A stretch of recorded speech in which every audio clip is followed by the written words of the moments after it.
Aujourd'hui, mercredi, c'est le 1er novembre 2017.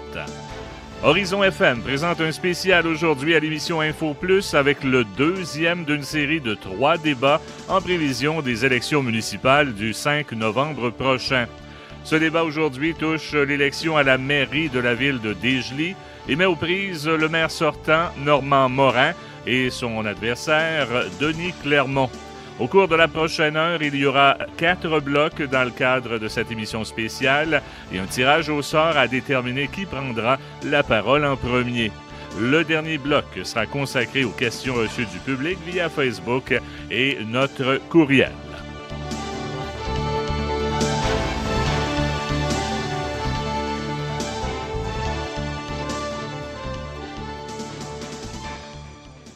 Alors, on y va pour un deuxième débat, deuxième émission spéciale Info Plus aujourd'hui.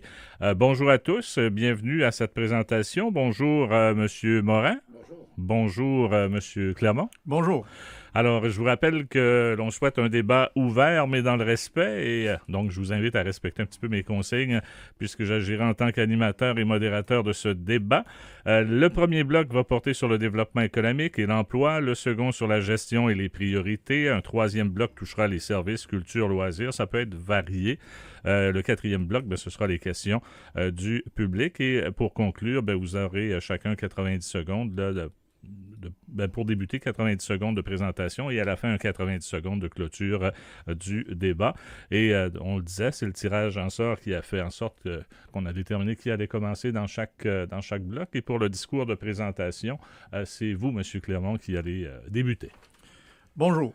Je me présente, Denis Clermont. C'est après mûre réflexion personnelle et familiale, et surtout par l'appui de nombreux citoyens, que j'ai décidé de poser ma candidature à la mairie de Desjely. Je souhaite mettre mon expérience de plus de 40 ans d'implication communautaire, professionnelle et politique au service de tous les citoyens et citoyennes de Desjely. Je suis fier d'avoir contribué à la renommée de la ville d'accueil au Témiscouata en assurant la coordination de plusieurs événements d'envergure. Mon expérience politique et professionnelle, avec près de 12 ans en tant que conseiller municipal et d'agent de développement économique pour les municipalités de Desjely, Saint-Jean-de-la-Lande et Packenton, me permettra ainsi qu'à l'équipe municipale, une transition rapide et efficace afin de poursuivre, conclure et implanter de nouveaux projets pour le bien-être de notre collectivité. Je désire léguer aux citoyens, à ma famille, à mes enfants et à mes petits-enfants un milieu de vie sain, sécuritaire, offrant des services de qualité et de nouvelles opportunités de travail afin de leur donner l'opportunité de demeurer chez soi. Je vous présenterai mon plan d'action durant ce débat et des moyens concrets pour atteindre ces objectifs. Soyez assurés que vous serez informés, consultés et écoutés afin que l'on puisse ensemble faire de Desjely une ville d'accueil active, dynamique et créative. Merci beaucoup, M. Clermont. Alors, ce sera au tour du maire sortant, M. Normand Morin. On vous écoute. Bonjour. En fait, pour les gens qui ne me connaissent pas, je suis originaire de Desjely. J'ai fait mon cégep à Rimouski. J'ai fait ensuite de ça, je suis allé à l'Université de Trois-Rivières. C'est dans les phénomènes de groupe. En fait, ça préparait à être directeur des ressources humaines. Par après, j'ai été à l'Université de Montréal, Québec à Montréal. J'ai fait une formation en développement économique. C'était une formation qui était donnée en collaboration avec l'Université de Waterloo. Par après, j'ai travaillé au gouvernement fédéral à titre de superviseur des opérations de la direction des programmes de création d'emplois. Je suis revenu dans le milieu suite à des gens qui sont venus me rencontrer à Rimouski pour que je me revienne pour mettre en place un organisme de développement qui était Gérard Savard et Emilien Nadeau. Donc, j'ai mis en place effectivement la Corporation de développement économique de la région de Ville-des-Gilles, Corporation de développement économique aussi du Témiscouata, ainsi que différentes associations, dont par exemple des choses que j'ai réalisées. Les 2 motels industriels ont été réalisés pendant que j'étais en place. Aussi, je veux dire, le fameux poste d'Hydro-Québec, j'ai siégé pendant 6 mois pour l'implantation de ce poste-là. Mise en place aussi du parc linéaire interprovincial Petit-Émis, c'est-à-dire du centre au niveau des entreprises. Donc, j'ai j'ai été coprésident de la Société d'aménagement. J'ai été aussi coprésident, fondateur et trésorier de la coopérative funéraire des eaux vives. J'ai travaillé pendant 40 ans comme bénévole au niveau du camp Bazelé, président du CLSC du Témiscouata. J'ai été aussi à la formation de la Société touristique du Témiscouata, ainsi que de nombreux autres organismes. OK. Donc, en fonction de ces expériences-là et de mes connaissances au niveau de la gestion, c'est pour ça que j'ai décidé de faire un autre 4 ans. Parfait. Alors, vos présentations sont bien faites. On va amorcer donc un premier bloc de discussion. Chacun va faire un petit peu sa présentation dans la thématique. La première, c'est développement économique, emploi. Et le tirage fait en sorte que c'est M. Morin. Bon, au niveau développement économique, il est important de préciser dans un premier temps que le rôle de la municipalité est un rôle de support. Non, c'est pas vrai, effectivement pas. La municipalité n'est pas un organisme qui fait du développement économique comme tel. Donc, on a mandaté effectivement la Corporation de développement économique qui intervient auprès des entreprises. Donc, nous, effectivement, la municipalité, on verse à chaque année un montant pour qu'elle s'occupe de ce secteur-là. Il est sûr et certain qu'il y a des promoteurs, des fois, qui aiment mieux faire affaire avec le maire ou avec le conseil municipal. À ce moment-là, c'est sûr et certain que j'interviens ou on intervient directement dans le développement de notre milieu. La municipalité a maintenu le budget et se projette aussi de maintenir le budget de la corporation. De même qu'on a une implication qui est prévue pour ce qui est de la modification du 1208. Donc, on a effectivement prévu 150 000, mais on avait 50 000 pour la notion d'incubateur, qui ferait un total de 200 000, qui permettrait de rénover le 1208. Il y a eu bien des dossiers qui ont été déposés dans ce contexte-là, mais je pense que M. Martin a effectivement donné l'explication. On a compté longtemps sur des annonces gouvernementales qui ne sont jamais arrivées. Donc, il y a une formule qui est retenue de rénover le 1208. Au niveau du maintien, il est sûr et certain qu'on a mis en place et on a modifié un programme d'aide aux entreprises, c'est-à-dire volet commercial et services. Ça va être maintenu parce que ça donne un coup de main Puis si on regarde à Desjolies, il n'y a aucun commerce de vacants. Puis je pense que le programme en soi permet d'aider des gens qui veulent maintenir ou racheter certains commerces. Au niveau du secteur privé, en fonction de l'article 92.1 du Code municipal, la municipalité peut intervenir jusqu'à 100 000 auprès un budget global annuel de 100 000 avec le projet de l'Ouest 122, cette enveloppe passe à 250 000 par année. Donc, effectivement, cette enveloppe-là nous permet d'intervenir. La seule limite qu'on a, c'est 1% du budget de la ville qu'on calcule environ de 5 millions. Donc, c'est 50 000 par entreprise. Donc, on a les outils nécessaires pour intervenir. On a intervenu et je pense qu'il faut, vu que le gouvernement nous permet maintenant de passer à 250 000, ça sera effectivement, on devra utiliser cette enveloppe-là pour aider effectivement des gens qui veulent demeurer, partir en entreprise. Faut voir qu'aussi... Il vous reste quelques secondes. OK. Au niveau des projets du milieu, bon, il va falloir, en fonction de la Transcanadienne, créer une nouvelle zone industrielle parce que la Transcanadienne a pris une grosse partie de notre zone industrielle. Donc, il va falloir penser à créer une nouvelle zone industrielle. Dans les 4 prochaines années, il faudrait avoir comme objectif la création, comme il y a eu dans les 4 dernières années, une centaine d'emplois. On pourra revenir plus tard parce qu'il va vous rester des petits éléments de discussion là, vers la fin du bloc. Je laisserai maintenant la parole à M. Clermont. Au niveau du développement économique, la création d'emplois, c'est qu'au niveau du conseil municipal et des organismes qui gèrent ce développement-là, on en fait l'objectif numéro 1. Et puis, contrairement à M. Morin, moi, ce que je préconise, c'est que chaque membre du conseil municipal, chaque employé et chaque membre du conseil d'administration soit imputable du développement économique de notre municipalité. Je crois que dans certains dossiers, et je dirais même dans la majorité des dossiers, il faut que ces dossiers-là soient portés par le leader qui s'appelle le maire de la municipalité pour pouvoir faire en sorte que si on a des rencontres ministérielles à faire, que ça ne soit pas fait par un bénévole qui est président et un employé, mais maintenant, il faut absolument que la municipalité puisse vraiment avoir son mot à dire dans ces projets-là. Et puis, je n'en vois pas 2 entités différentes, mais vraiment une entité unie pour créer du développement dans notre municipalité.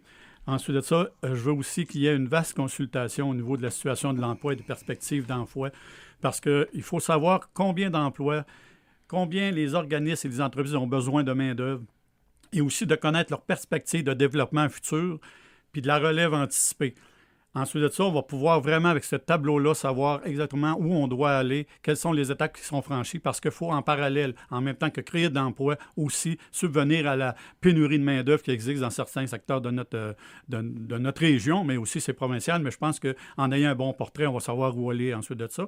Puis finalement, peut-être créer un GEL, c'est-à-dire un guichet d'emploi local qui pourrait à ce moment-là être visible sur le site de la municipalité pour avoir en temps réel quels sont les emplois disponibles dans notre municipalité et qui sont urgents de combler dans des perspectives très courtes.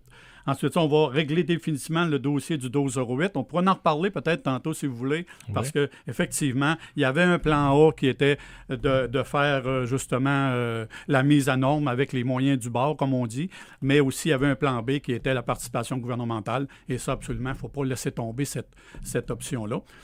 Créer un fonds d'investissement local pour supporter les projets novateurs, c'est-à-dire qu'il faut créer un fonds qui, pour avoir une enveloppe bien identifiée, pour être en mesure de fournir notre capital de risque sur des projets d'investissement futurs, pour être en mesure de répondre rapidement aux critères de fonds régionaux et de différents ministères, parce que souvent, les projets arrivent sur la table, puis il nous reste 2 mois, 3 mois, 6 mois avant de réagir. Si on n'est pas préparé à ça et si on n'a pas un fonds qui est dédié à ça, bien à ce moment-là, on peut manquer le bateau, comme ça peut avoir déjà arrivé.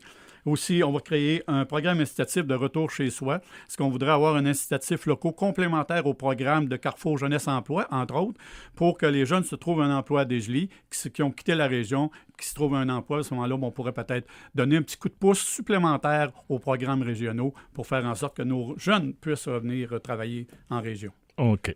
Donc, on a un peu le portrait. Vous avez des visions de développement qui se rapprochent dans certains points. Pour d'autres, c'est un peu différent. Si on réglait tout de suite... La première des choses, la municipalité n'a pas le droit de mettre en place un fonds de développement. Première des choses, selon le code. C'est pour ça qu'il faut utiliser l'article 92.1 pour intervenir dans ce secteur-là. Ça, la municipalité, il faudrait que ce soit un organisme parallèle qui gère ça, mais la municipalité ne peut pas gérer un fonds qui est... Je pense qu'on a une corporation de développement économique qui peut le faire. Mais on peut le faire directement. C'est un organisme à but non lucratif. Oui, mais on peut le faire directement en fonction de l'article, directement à la municipalité. Puis on peut créer avec la corporation un fonds. L'autre chose qu'il faut dire aussi, on a un problème au niveau j'en garde, par exemple, ici, le groupe Lebel a fait des annonces, effectivement, qui cherchaient des gens. Sur 11 personnes qui sont présentées, il y a 2 personnes de Desjely qui ont été embauchées. Donc, il y a un problème et je pense qu'il faut intervenir travailler au niveau de l'employabilité de nos gens dans le milieu, parce qu'on a des jeunes qu'on voit qui se promènent, qui cherchent des jobs ou qui sont plus ou moins employables. Donc, il va falloir travailler au niveau de l'employabilité. Et ça, en collaboration avec le club, je veux dire, à Cabano et Carrefour Jeunesse Emploi. Mais il va falloir travailler là-dessus parce qu'on a des emplois actuellement qui ne sont pas comblés dans certains secteurs. Okay. Puis je pense qu'il faut intervenir à ce niveau-là. Est-ce que vous pensez qu'un portrait juste et réaliste de l'emploi à Desjely pourrait aider justement à combler ces lacunes-là? Bien, je pense que le portrait en tant que tel, je pense que le Centre local d'emploi le fait actuellement. Qu'on fasse effectivement un portrait, mais il faut voir qu'il y a je dirais qu'il y a certains secteurs. Puis quand je parle, par exemple, je vais regarder au niveau de la restauration, on n'a pas besoin de portrait pour savoir qu'il manque de la main-d'œuvre à l'intérieur de ça. Actuellement, on a effectivement une dizaine d'emplois disponibles dans ce secteur-là. Je pense qu'on a une centaine d'emplois disponibles à Desjely qui ne sont pas comblés actuellement. Puis je pense qu'il manque un petit peu d'informations. Et puis après ça, il faut savoir aussi au niveau des entreprises, justement, dans 2 ans, qu'est-ce qui va arriver? Est-ce qu'ils ont besoin de relève? Je prends le groupe Lebel. J'ai travaillé là en 78-79. Il y a encore des personnes qui sont encore au travail là. C'est sûr que dans 2, 3, 4 ou 5 ans, il va y avoir besoin de beaucoup de main-d'œuvre. Et puis, je pense qu'en allant voir ce qui se passe, puis en allant avoir un portrait juste de leur réalité, on va pouvoir dire, écoutez, les jeunes, là, dans 2 ans, dans 3 ans, là, au groupe Lebel, là, il y a, je sais pas, il y a 5 ou 10 retraites qui se prennent dans tel secteur. Je pense que ça serait bon qu'à ce moment-là, en ayant ces arguments-là, qu'on puisse combler ces choses-là. Écoutez, je dis des choses, puis je pense que moi,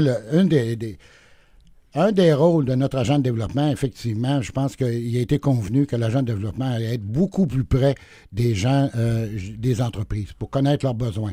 Si on parle du groupe Lebel, on parle d'une vingtaine d'emplois dans les 2 prochaines années qui vont avoir besoin, compte tenu des gens qui vont prendre leur retraite. Okay. L'autre chose, j'aimerais corriger tantôt ce qu'il a dit. Le maire de Desjolies a participé à les rencontres pour ce qui est du 1208, ce soit avec Jean Damour, à maintes reprises à l'intérieur de ça.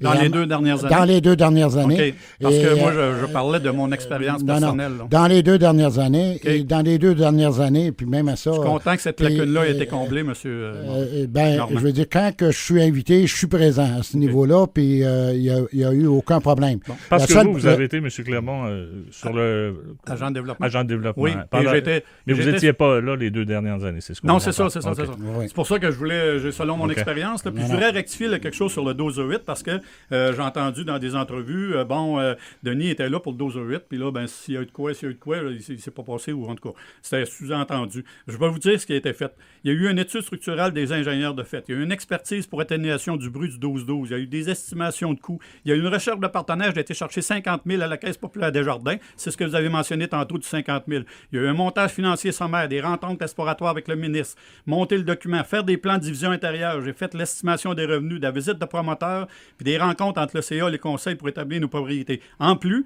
j'ai été capable d'aller chercher des revenus et de créer de l'emploi dans une bâtisse désaffectée. En collaboration avec VIA de Rivière-du-Loup, on a démarré un projet de récupération de tubulures d'érablières dans le 1208, créant 5 emplois et des revenus pour la corporation, des investissements de 65 000 et des revenus à la corporation de 12 000 par année, plus l'entreposage de véhicules récréatifs et aussi l'entreposage du ministère du Transport dans un bâtiment désaffecté. Donc, je pense que il y a un travail qui a été fait, et puis je tenais à le préciser exactement. Je comprends qu'il y a une partie de travail, mais la base est la rénovation du 1208. Exactement. Que ce soit à ce niveau-là, je veux dire, à l'intérieur des 3 années, que ce soit au niveau du motel industriel, ça n'a pas été accepté. Il y a eu une autre étape qui a été faite, qui était à la base d'incubateur. 30 secondes donc,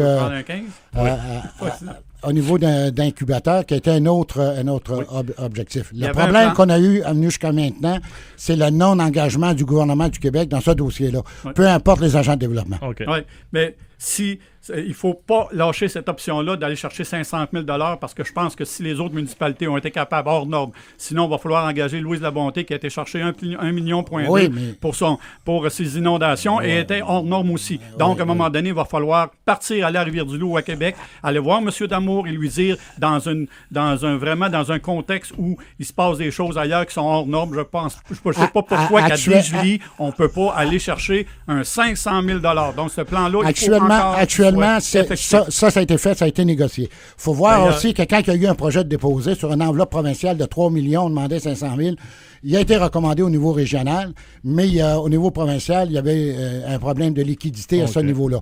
Mais les démarches ont été faites auprès du ministre à l'intérieur de ça. Lui, il nous a toujours dit à un moment donné qu'il allait faire un décret ministériel. Mais actuellement, puis ça date de 7 semaines, il y a eu encore des discussions avec Jean Damour pour pouvoir régler ce dossier-là. Je suis prêt à continuer à travailler le dossier, d'aller chercher un revenu supplémentaire. Parfait. Merci beaucoup, messieurs. Ça complète ce premier bloc où on a débordé un petit peu côté minutage, mais on va se reprendre sur les autres. Prochain bloc qui s'en vient et cette émission spéciale qui se poursuit donc jusqu'à 16h. Et on passe maintenant au deuxième bloc pour ce débat. On vous rappelle que c'est la ville de Desjolies qui est en vedette avec le maire sortant Normand Morin et le candidat à la mairie Denis Clermont. Deuxième bloc, c'est sur la gestion et les priorités. Et le tirage au sort a fait en sorte que c'est M. Clermont qui ouvre ce bloc. Bon, au niveau de la gestion et des priorités, comme base, on va essayer de prioriser avec, bien sûr, le conseil municipal et certains intervenants, de prioriser que les revenus globaux générés par les taxes municipales restent stables pour la prochaine année, que la Ville absorbe la fluctuation du prochain rôle d'évaluation afin de minimiser son impact sur la taxe foncière des citoyens. Donc, on prévoit un gel de taxes, entre autres pour la prochaine année, et ensuite de ça, on va pouvoir analyser, suivant le rôle d'évaluation, pour faire en sorte que une habitation puisse garder environ le même taux de taxation, mais ce qui est très important, c'est que la municipalité n'aille pas chercher de revenus supplémentaires concernant le rôle foncier dans les prochaines années. une priorité faite qu'on va pouvoir aussi analyser avec le conseil municipal. On va aussi remettre en fonction la remise du 2 % pour le paiement total des taxes municipales. Pour avoir parlé à plusieurs citoyens, c'est sûr que ce n'est pas une terre en bois de bout, comme on pourrait dire à certains niveaux, mais ça l'a un peu découragé les citoyens à payer leur dû en un seul versement. Donc, je pense que ça peut être un très beau actif de le remettre en circulation à ce niveau-là. J'ai parlé aussi de la baisse du pourcentage du taux d'intérêt pour les contribuables en difficulté de paiement de taxes parce qu'il y a plusieurs citoyens qui, à ce moment-là, ont peut-être certaines difficultés financières. Puis moi, c'est sûr que je ne m'occupe pas de ce qui se passe à l'extérieur. Je me dis qu'à Desjolies, étant donné des apports financiers qu'on peut avoir, à ce moment-là, on peut probablement, certainement alléger le taux des contribuables en difficulté en abaissant le taux de 12 %. Il était déjà à 8 % et maintenant il a augmenté à 12 % durant les dernières années. On pourrait y aller à ce moment-là une suggestion avec les institutions financières plus 2 %. On va continuer faire des investissements importants au niveau des chemins municipaux. Je pense que Desjolies, indépendamment des mandats, a la réputation au niveau de l'entretien de ces chemins. Si on compare à plusieurs autres municipalités dans la région, de voir la qualité de ces chemins. Et je crois que dans un autre mandat, il est très important de continuer ce modèle-là. Il va y avoir un plan quinquennal des travaux des infrastructures de la rue principale. Je dis quinquennal, ça peut être triennal aussi, tout dépendant du conseil, mais il faut absolument avoir un projet de prêt pour être prêt à faire les travaux qui sont nécessaires au niveau de la rue principale. Aussi, on va avoir un plan aussi, vous savez qu'il y a un plan de développement quinquennal de développement stratégique qui se termine en 2018. Ça, c'est dans le fond, c'est un modèle, c'est un plan d'action pour les 5 prochaines années pour le développement de Desjolies qui se termine en 2018, dont on doit le remettre, disons, en vigueur pour la prochaine année. Et puis, bien souvent, le reproche qu'on nous fait par rapport à ces plans-là, c'est de dire ça reste une tablette puis il n'y a plus personne qui s'en occupe. Ce que j'ai suggéré, moi, c'est de faire un comité aviseur de citoyens. Il y a quelques citoyens qui étaient très intéressés à, à faire partie du projet pour qu'à chaque année, une fois ou deux par année, qu'ils nous disent « Hey, ça, vous l'aviez marqué, okay. Où est-ce que vous en êtes rendu à ça? » Puis aussi, bien, on va faire une analyse des services offerts à la population au niveau de l'emploi, la valorisation des employés municipaux et la stabilité d'emploi. Parfait. Au tour maintenant de M. Morin d'élaborer sur le sujet. Bon, au niveau de la gestion et des priorités, en fait, vous le savez qu'au cours des 4 dernières années, j'avais des objectifs de diminuer le taux d'endettement de la ville. Donc, j'ai l'intention de continuer à ce niveau-là. Pourquoi? Parce qu'il y a des investissements à faire, puis il faut se donner des marges de manœuvre. Maintenir un taux de taxation foncier et les coûts de service en fonction de la capacité de payer des citoyens. Puis là, j'utilise effectivement, s'il y a des variations qui sont faites, ils vont tenir compte du taux d'inflation. Amoindrir les effets du dépôt du nouveau rôle d'évaluation qui va être déposé en 2018, mais qui va devenir en opération en 2019. Donc, on sait c'est quoi un dépôt d'un nouveau rôle. Il y a des variations qui peuvent être significatives d'un secteur par rapport à l'autre. Donc, il va falloir trouver des moyens d'amoindrir ces effets-là. J'en garde dans certaines municipalités. Les terres à bois, par exemple, vont monter d'une façon considérable. Alors, il faut effectivement regarder les effets que ça va avoir du dépôt du nouveau rôle. Compléter aussi la réorganisation de la ville en termes d'organigramme. C'est-à-dire qu'on a des choses prévues en termes de réorganisation, par exemple, et puis il faut compléter ça. Les priorités, continuer les rénovations des rues et trottoirs, parce que je veux dire, quand je suis rentré comme maire, les budgets de l'asphaltage des rues était très bas avant que je rentre. Là, actuellement, on est rendu à 150 000 par année. Il y a des rues aussi. On a fait des travaux majeurs cette année, par exemple, au niveau du chemin Village-la-Pointe. L'année prochaine, au niveau du 2 et du 3. Le chemin de la Marina, donc le chemin Baselé. Continuer d'intervenir pour l'amélioration, effectivement, des chemins. Agrandissement et rénovation du garage municipal. C'est une priorité et il faut le faire. Ce bâtiment-là n'a pas été touché depuis les années 60. Il faut que ce soit vraiment actualisé, modernisé à ce niveau-là, parce que le nouveau directeur des travaux publics sera localisé au garage municipal et dans un contexte de réorganisation, il faut effectivement qu'il y ait des travaux qui soient faits au garage municipal. préparer les plans et devis pour les travaux sur la rue principale.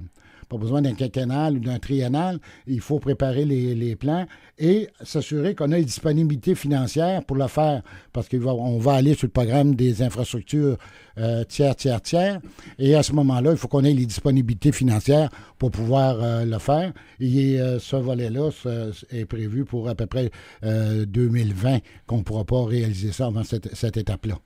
Donc, puis vous savez que pour moi, la gestion municipale est une priorité en tant que telle. Puis je pense que je vais continuer dans ce sens-là. Toutes les maisons qui sont en bas de 150 000, ils ont eu des baisses de compte de taxes. Le secteur commercial, au niveau des vidanges, 42 %. Ça veut dire qu'il y a des commerces qui ont eu des baisses entre 700 et 7 000 $. Donc, effectivement, on va continuer à faire une gestion, en fait, qui correspond au niveau de la capacité de payer des citoyens. Parfait. Donc, si je comprends bien, vous avez quand même au niveau de la gestion et des priorités, des choses qui se rejoignent. Vous avez des choses différentes, mais si on regarde l'état financier de la ville, est-ce qu'elle est bien gérée? Vous avez déjà été sur le conseil municipal. Est-ce que vous dites qu'elle est en santé financière? C'est le but de tout mandat, de faire une gestion saine des priorités au niveau de la municipalité. Ça, il n'y a pas de problème. On va se le dire aussi, puis c'est sûr que dans les dernières années, avec la filière éolienne, toutes les municipalités de la MRC ainsi que la MRC ont eu de l'oxygène. Ont eu de l'oxygène un petit peu pour pouvoir vraiment aller sur des projets d'investissement, aussi de maintenance au niveau des routes, ces choses-là. Chacun a sa priorité, bien sûr. Donc, à ce moment-là, il faut absolument que d'un mandat à l'autre, ça continue, puis aussi qu'il y ait des priorités qui peuvent être différentes de l'une à l'autre. Parce qu'à un moment donné aussi, si on a une priorité de création d'emplois, d'investissement à ce niveau-là, il faut aussi être capable d'investir dans ce domaine-là. Au niveau moi, je verrais aussi au niveau de la gouvernance à l'intérieur aussi. J'ai des changements à faire à ce niveau-là. Je voudrais que l'expertise qu'on a au niveau du conseil municipal et des employés municipaux, au niveau de l'administration, il faut absolument que l'expertise municipale au caucus et aux réunions du conseil revienne. Parce que là, il n'y a plus personne qui assiste à ces réunions-là, sauf le trésorier et le conseil et le maire. Et puis, je pense que d'avoir juste un seul canal de direction au niveau des informations, c'est pas nécessairement bon parce que l'information, des fois, on a besoin de l'expertise de tous ces gens-là pour pouvoir faire en sorte de prendre des bonnes décisions. Donc, vous souhaiteriez qu'il y ait plus d'employés de la ville qui assistent aux réunions. Oui, comme c'était avant. Le gros problème à l'intérieur de ça, tu avais des gens qui étaient là, mais qui n'avaient, pendant 5-6 mois, ne disaient aucun mot. Nous, ce qu'on a comme pratique, effectivement, c'est de faire venir les gens en fonction de en fonction des sujets et des besoins qu'on a à l'intérieur de ça. Ça, c'est une autre façon de voir, grosso modo. Puis au niveau des employés, c'est bien beau de les faire venir le soir, il faut aussi les payer, il faut leur donner en temps compensatoire ou des choses comme ça. Donc, nous, on vérifie. Oui, un congé, effectivement, là, qui était donné. Donc, oui, c'est sûr et certain.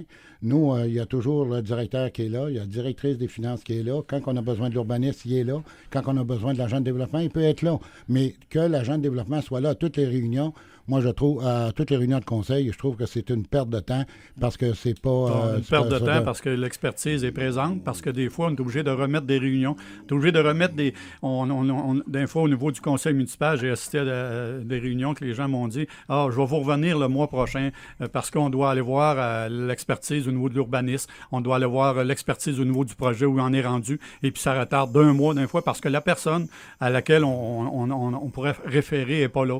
Puis au niveau du caucus, c'est la même chose. Donc, puis je sais que pour l'avoir fait pendant quelques années, je veux dire, il n'y a pas de coût supplémentaire qui était alloué. C'est que dans le fond, ça faisait partie de la job de venir à ce moment-là assister aux réunions du caucus. Je pense que tu as la mémoire courte. Il y avait une semaine de vacances qui était donnée à cause de ces réunions-là.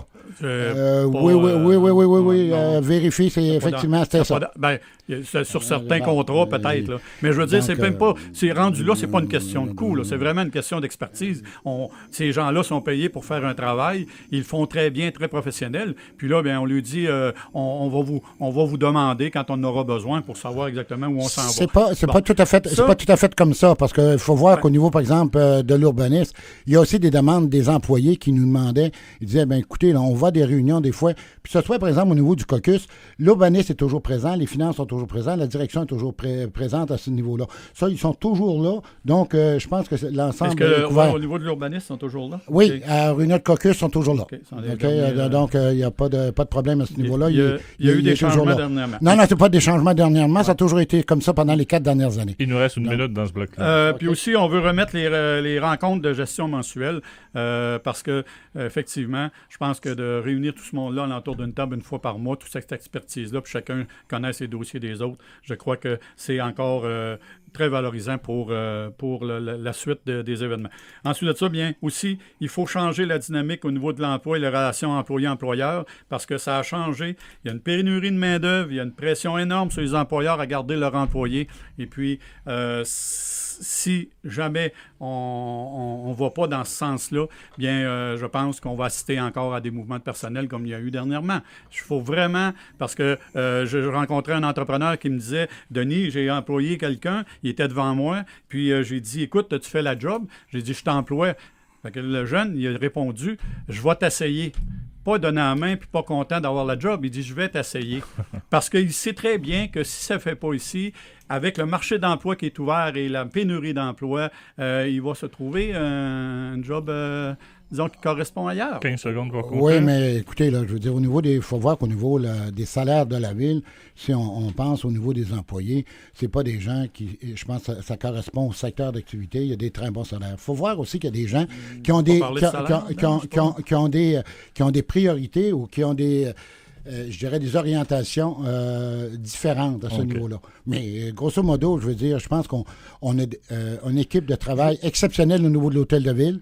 Puis je pense qu'on leur donne la collaboration. Je veux juste pas que la municipalité de Julie soit un endroit de passage pour quelqu'un qui veut se trouver une job en attendant d'en avoir une meilleure. C'est pas le cas actuellement. Parce qu'on a des cas. Là, c'est plus Normand au pays des merveilles à ce niveau-là. Là, il y a d'autres choses qui se passent. Puis de ne pas en prendre conscience, ça peut être très dommageable pour les années futures. Merci. Merci. Ça complète ce deuxième bloc. Petite pause et on revient avec un nouveau bloc. On passe maintenant au troisième bloc dans le cadre de ce débat au niveau de la ville de Desjolies et de l'élection à la mairie. On va parler, c'est assez large, services, culture, loisirs et autres. Et le tirage au sort a fait en sorte que c'est M. Morin qui ouvre le bal. Bon, au niveau des services de la culture et de loisirs, il faut voir qu'au niveau de la municipalité de Desjolies, on est une municipalité qui est, je dirais, au niveau des équipements, on est très bien équipé. J'aimerais aussi relater, par exemple, les HEC viennent de sortir une étude au niveau des municipalités. La municipalité de Desjolies, on est dans le groupe des 2000 à 5000 habitants. La dépense la municipalité de Desjolies au niveau par habitant, au niveau des services et de l'ensemble, est de 1 756 $. La moyenne pour les municipalités en 2000 est à 1 500 $. Ça ne veut pas dire qu'on doit couper à l'intérieur de ça. Ça veut dire qu'on a beaucoup de services qui est donné à notre collectivité. Puis c'est sûr et certain qu'en fonction de notre localisation, quand on parle qu'on a une piscine au camping, qu'on a une piscine ici qu'on doit gérer, qu'on a une plage, qu'on a un cinéma, mais je pense qu'il faut maintenir ce niveau de service-là. Il faut voir aussi qu'au niveau, on a fait des modifications. La culture, au niveau, c'était ça dans les dons. Maintenant, le volet culturel, il est dans le budget en tant que tel. Donc, que ce soit la bibliothèque, que ce soit le tremplin, que ce soit les 4 scènes, que ce soit un ensemble. Maintenant, ça fait partie, effectivement, de nos dépenses, des dépenses régulières à ce niveau-là. Dans les services, c'est sûr et certain qu'on doit compléter. Par exemple, je regarde, par exemple, le réseau d'égout au camping. Il faut compléter ce chose-là à l'intérieur de ça. Tous les services ont été revus pour qu'ils améliorent le niveau de rentabilité, à ce niveau, que ce soit au niveau du cinéma, que ce soit au niveau du camping. Le camping, cette année, sort avec 24 000 de surplus, ce qui n'a jamais arrivé à ce niveau-là. Donc, il faut effectivement compléter nos services à ce niveau-là. Le centre communautaire, c'est sûr et certain qu'on va devoir investir dans le centre communautaire pour le système de réfrigération et aussi les travaux au niveau des salles communautaires. Il faut établir une politique de support au niveau des organismes communautaires dans notre collectivité, ce qu'il n'y a pas actuellement. On est en train d'en bâtir une, mais il faut compléter. Reviser aussi le plan d'action de la politique familiale. Il y a une politique familiale, mais il faut reviser effectivement le plan d'action et faire un suivi du plan d'action au niveau du mandat. Mais si je regarde à Desjolies comme tel, c'est quand on fait l'analyse, c'est la seule municipalité au niveau de la MRC de Témiscouata qui a autant de festivals ou d'activités. Puis je pense que ça, c'est grâce à des bénévoles. On souligne la participation, mais je pense qu'il faut continuer et maintenir les services qu'on a en place. Donc, c'est ça au niveau des services. OK. Alors, je cède la parole à M. Clermont. Au niveau des services, je suis très d'accord avec M. Morin pour y avoir participé pendant de nombreuses années au niveau des loisirs et de la culture à Desjolies. Je pense qu'on est favorisé. On a des organismes qui sont très actifs et ça fait vraiment, c'est notre colonne vertébrale, ces organismes-là. Donc, il faut absolument les appuyer. Il faut aussi élaborer des initiatives soutenues pour nos personnes aînées. On a le programme MADA qui se termine, c'est-à-dire qui ne se termine pas, mais le plan d'action de 2016 à 2018. Il faut absolument s'assurer que ce plan-là soit effectif en 2018 avec les actions qui ont été énumérées à l'intérieur. Vous avez aussi, bien sûr, entendu parler probablement qu'il va y avoir des réponses assez posées concernant la troisième phase du manoir Rose-Marquis. Probablement, la municipalité va être interpellée à ce niveau-là. Donc, c'est sûr et certain qu'on va collaborer. J'aimerais juste préciser. Gardez ça, prenez une note, là, puis vous le mentionnerez. Ensuite, l'organisation, pour ce qui est des jeunes familles, si on veut garder nos organismes en santé pour la relève, il faut vraiment pouvoir s'asseoir avec les jeunes familles. On va faire un genre de forum dans une journée. On va occuper les jeunes au cinéma, puis on va les rencontrer pour vraiment les sensibiliser sur les actions qui vont être à prendre avec eux pour vraiment s'assurer que nos organismes demeurent toujours vivants pour les années futures. Aussi, bien sûr, on a parlé de la mise aux normes du centre communautaire. On va soutenir nos artistes et artisans locaux. On va aussi sensibiliser sur l'importance de notre milieu naturel, sur la pratique de nos activités récréatives. Vous le savez, on a un milieu naturel qui est vraiment exceptionnel et puis qui gère avec la pratique de la chasse, de la pêche, de la motoneige, des VTT, etc., qui gère une économie locale très importante hors saison. Et puis, si jamais qu'il faut s'impliquer dans différents comités à ce niveau-là, il faut absolument que la municipalité soit à l'avant-garde et proactive parce que ça gère une économie pour nos services de proximité qui est très importante pour notre municipalité. Et bien sûr, on va collaborer activement à la table de concertation en loisirs parce que c'est quelque chose que j'avais mis sur pied quand j'étais conseiller municipal et ça a réglé beaucoup de problèmes au niveau de l'information qui circulait et d'un consensus au niveau du développement. Donc, est-ce que ça complète à peu près? Oui. Oui, on a la discussion, on peut y aller dans... Par la table de concertation. La table de concertation, la municipalité est présente par la présence de 2 conseillers municipaux qui siègent au niveau de la table de concertation. Oui. Pour ce qui est de Rose-Marquis... C'est moi qui l'ai créé. Oui, mais au niveau de Rose-Marquis... On s'entend bien. Au niveau... Ça, je ne suis pas au courant si c'est toi qui l'as créé. Oui, non, si je le dis. Rose-Marquis, ce dossier-là est réglé. Le 6 juin 2016, la municipalité a passé une résolution comme de quoi qu'on s'engageait sur le même principe que la phase 2, c'est-à-dire une exemption de taxes pendant la phase des remboursements au niveau de l'hypothèque. Et on s'est engagé aussi au niveau du programme Accès Logis. Donc, le projet, il peut y avoir des demandes supplémentaires lors de la démolition de la bâtisse au côté. Mais le dossier, l'engagement de la ville dans ce dossier-là est déjà réglé par résolution qui a été adoptée le 6 juin 2016. Donc, ça, c'est un dossier qui est déjà réglé. Est-ce qu'on a eu la réponse de la Société d'habitation? Ça, c'est... Nous, il fallait qu'on aille de la société. C'est-à-dire que pour que le dossier soit déposé, il fallait que les engagements de la ville soient confirmés. Okay. Donc, ça a été fait, ça a été confirmé. Nos engagements sont déjà... On n'a pas eu de réponse? Sont déjà été clairs. On attend la réponse. La réponse, on m'a dit la semaine passée que la réponse serait rentrée puis qu'il serait construit. Mais l'engagement de la ville comme tel... Je peux vous le confirmer, M. Morin. Oui, c'est ça, parce que notre directeur a participé. Donc, c'était confirmé et l'engagement de la ville est déjà prise dans ce dossier-là. Il n'y a pas de problème là-dessus. C'est pas ce que je disais. Je ne dis pas qu'on recommence au début. C'est que, dans le fond, il y a eu une bonne nouvelle par rapport à l'acceptation. Et puis, il y a des demandes. J'ai rencontré le président et le vice-président. Il y a des demandes spécifiques qui vont être... Ils m'ont demandé voir si à quelque part je pourrais collaborer. Et je le marque là-dedans que oui, la municipalité va collaborer à ce niveau-là. Ce qui avait déjà été confirmé. Oui, il n'y a pas de problème. On continue la Est-ce qu'il y a d'autres points auxquels vous voulez élaborer? Parce qu'il nous resterait un peu de temps là-dessus. Là. Concernant les Soutenir les organismes communautaires dédiés à l'amélioration des conditions de vie des personnes aussi à faible revenu. Donc, il faut aussi travailler avec nos organismes. Ce qui va être fait, puis qui va être, je pense que ça ne s'est jamais fait, là, c'est sûr que ça s'est fait par petites brides, mais je prévois une rencontre pour chacun des organismes de la municipalité. Il va y avoir 1 heure de dédié dans les prochains mois pour chacun des organismes, c'est-à-dire chacun des membres du CA des organismes de la municipalité, pour connaître encore là leurs besoins, leurs visions. Combien d'organismes? Il y en a je sais pas comment il peut en avoir, mais 50, 60. On va avoir plusieurs heures il va y avoir plusieurs heures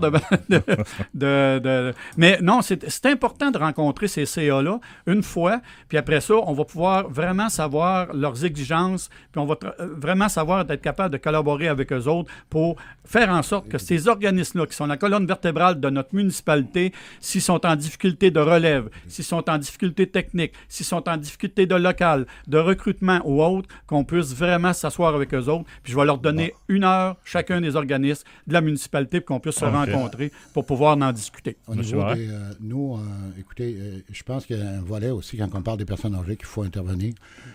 Si je regarde, par exemple, au niveau des systèmes législaires. Le système législaire, il a été convenu qu'on allait avoir à la municipalité une implication dans leur aider ceux qui vont embarquer dans cette phase-là. Oui, le gouvernement du Québec va avoir une implication, mais si on veut sécuriser ces établissements-là, la municipalité sera présente. Il va aider parce que c'est dispendieux pour les propriétaires. C'est dispendieux pour les propriétaires. Puis je pense qu'on doit être là pour donner un coup de main, pour sécuriser ces établissements-là. Ça m'apparaît important là, d'être présent pour moderniser ces établissements-là. Donc, c'était une volonté du conseil municipal, puis je pense qu'on va continuer dans ce sens-là. OK. J'ai quelques secondes. Oui, c'est parce que concernant les personnes âgées, les personnes aînées, pour l'aide aussi, il faut comprendre aussi quand on parle de personnes aînées, là, puis l'aide, il faut vraiment, parce qu'aujourd'hui, on a des personnes aînées de 70 ans qui jouent encore au hockey. Là. Donc à ce moment-là, il faut continuer d'adapter certains investissements par rapport à cette clientèle-là, mais il ne faut pas confondre là, avec les personnes aînées, personnes âgées, puis au niveau du programme de MADA aussi, là, il y a des choses très spécifiques pour eux autres. Puis je pense qu'il faudrait créer un espace là, intergénérationnel pour la pratique d'activités extérieures, familiales, pour qu'on puisse justement relier les jeunes avec les grands-parents et les parents pour pouvoir faire en sorte d'avoir exactement, d'avoir un petit milieu là, avec des petites activités qui pourraient faire en sorte que ces personnes-là se rencontrent et puissent pouvoir bénéficier de l'expertise. Le groupe MADA, effectivement, a déposé, puis on est en train de regarder ça, effectivement, d'avoir des équipements comme ça qui seraient le long, probablement, de la piste cyclable, qui permettrait effectivement c'est là que je voulais aller, justement. Fait que, vu que vous êtes ouvert à la piste cyclable, vous entendez on regarde bien. L'enregistrement. On entendez bien, c'est parfait. Ça, on garde ça comme ça. On fait une petite pause et on vous revient avec le dernier bloc, c'est-à-dire période de questions, puis il y aura les mots de clôture également de nos 2 invités aujourd'hui. Et on y va avec un dernier petit bloc concernant les questions du public. Et pour nos invités de DGD, j'en ai pas eu beaucoup, j'en ai pas eu une multitude. Cependant, il y a la Chambre de commerce du Témiscouata. Je ne sais pas si vous ont fait parvenir un genre de questionnaire. Non, hein? Non. Il y avait une question pour vous là-dessus. Quels sont vos objectifs à court, à moyen et long terme pour le développement économique et l'emploi dans votre municipalité? En résumé, parce que vous en avez parlé tantôt. Mais priorité, vraiment priorité, là, rapide. J'en reviens, je pense que j'avais commencé à faire cette démarche-là, je l'avais faite, puis c'était vraiment d'aller rencontrer aussi nos services de proximité, nos commerces et industries, pour vraiment connaître leurs besoins aussi. Et puis, c'est sûr qu'à Desjolies, vous savez qu'il y a eu des pertes. Puis il faut vraiment être capable de garder nos services de proximité puis éviter des kits pour ça. Moi, au niveau, c'est sûr et certain que les objectifs à court terme, puis je l'ai dit, il faut actuellement, je pense, il y a eu une centaine d'emplois qui ont été créés. Je pense qu'il faut poursuivre ça dans les prochaines années. Il faut aussi, je pense, je vais donner un exemple. Le marché public a été une réussite cette année dans ce secteur-là. On va continuer dans ce secteur-là. Le dimanche après-midi. Le dimanche après-midi. Puis ça, je pense qu'il faut réorganiser, revoir toute cette chose-là parce que ça a répondu à un besoin. D'accord. Puis il faut surtout travailler. Moi, je reviens là-dessus. travailler à l'employabilité de nos gens dans le milieu, qui va répondre aux besoins vraiment du secteur commercial, aux besoins de nos entreprises. Okay. Parce qu'on a des projets qui sont en marche pour les prochaines années. Jean Garde, on a un projet de modernisation. On parle de 13 millions. On a plusieurs projets qui sont en chose. Ça prend de la main-d'œuvre. Merci, M. Morin. C'était des réponses courtes dans ce bloc-là. On va voir ceux qu'on avait du temps. Comment la Chambre de commerce de Témiscouata peut vous épauler ou aider dans vos démarches et être un partenaire? Est-ce qu'elle peut? La Chambre de commerce de Témiscouata est un partenaire?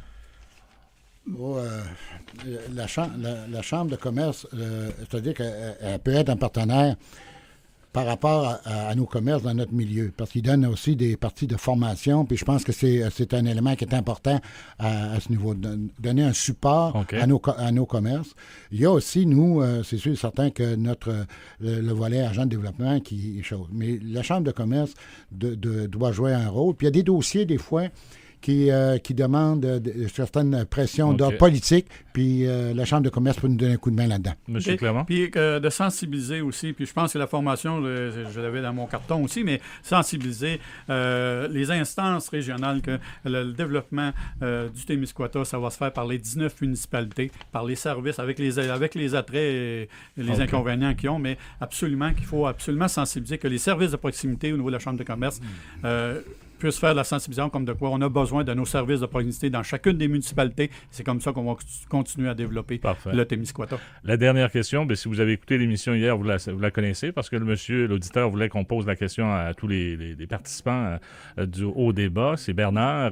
Il dit tous les gens qui se présentent en politique au Témiscouata prônent l'achat local. Mais lors de gros achats, comme un véhicule, vous roulez en quoi, messieurs? Moi, je serais dur de rouler en dehors d'un GM parce que mon fils est chez Témis-Pontiac.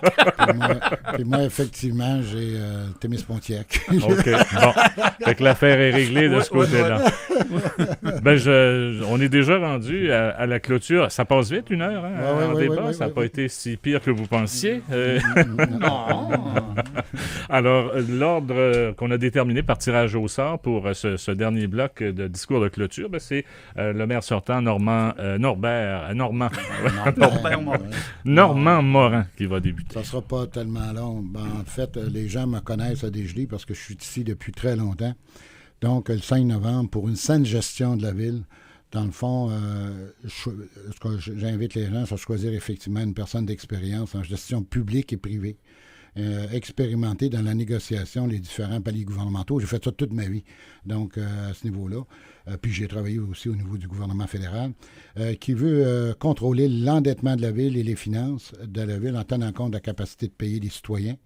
J'ai 4 ans d'expérience comme maire et 4 ans d'expérience aussi comme conseiller municipal, qui a une formation universitaire en développement économique et plus de 20 ans d'expérience dans ce domaine-là, qui a préparé et réalisé plusieurs dossiers, tant au niveau social, économique, touristique qu'environnemental, qui est habilité à respecter les limites budgétaires et qui a intérêt à cœur le développement et notre développement de Desjolies et notre collectivité. Alors, le 5 novembre, on vote Normand Morin. Alors voilà, c'est au tour maintenant de M. Clermont. Comme vous avez pu le constater, le but ultime sera toujours d'offrir aux citoyens des services de qualité, une bonne administration et du développement économique prospère. Comme agent de développement économique, en collaboration avec la Corporation de développement économique, nous avons créé 70 nouveaux emplois, 45 emplois saisonniers et consolidé 31 pour un total de 146 emplois et des millions d'investissements dans l'économie déjolisienne de 2012 à 2015. Malgré un certain recul depuis ces dernières années, nous devons continuer à travailler avec acharnement à développer le marché de l'emploi, à combattre la pénurie de main-d'œuvre dans certains secteurs et à prendre des actions concrètes pour favoriser le retour de nos jeunes en région. Je souhaite une vision commune pour une ville active dans sa recherche de nouveaux projets novateurs et des initiatives soutenues pour les personnes aînées, pour les familles et les personnes à faible revenu, de dynamique dans son appui aux organismes communautaires et à l'amélioration de la qualité de vie des citoyennes, créative dans son approche d'aide pour la consolidation d'entreprises existantes et attractif pour l'avenue de nouveaux investisseurs, des initiatives qui permettront d'être des leaders régionaux. Le 5 novembre, évitons le statu quo, votons pour un réel changement, votons pour un dynamisme renouvelé, votons pour un plan d'action solide qui répondra aux besoins de notre communauté et qui permettra à Desjolies d'atteindre son plein développement. Votez Denis Clermont. Voilà, le message est lancé. Réponse le 5 novembre, tard le soir, fort probablement. Très tard, là, ça. Je vous remercie beaucoup, M. Morin, Merci. M. Je donne Clermont. ma carte à Non, laisse faire, je l'ai. Il passe à Non. Arrête. Ah, ça n'a pas marché. Merci beaucoup d'être venu à l'émission, d'avoir participé à Merci, ce Glenn. débat. Merci. Je pense que pour la population, ça leur fait plaisir de vous avoir entendu dans la même émission dans le studio. Alors, un gros merci. Merci. Là-dessus, Votez demain... en grand nombre. Oui, c'est important. Demain, on accueille des gens de Témiscouata-sur-le-Lac, le maire sortant Gilles Garon et la candidate Hélène Lemieux. Puis je vous rappelle que le débat vous sera présenté en rediffusion ce soir, 22h.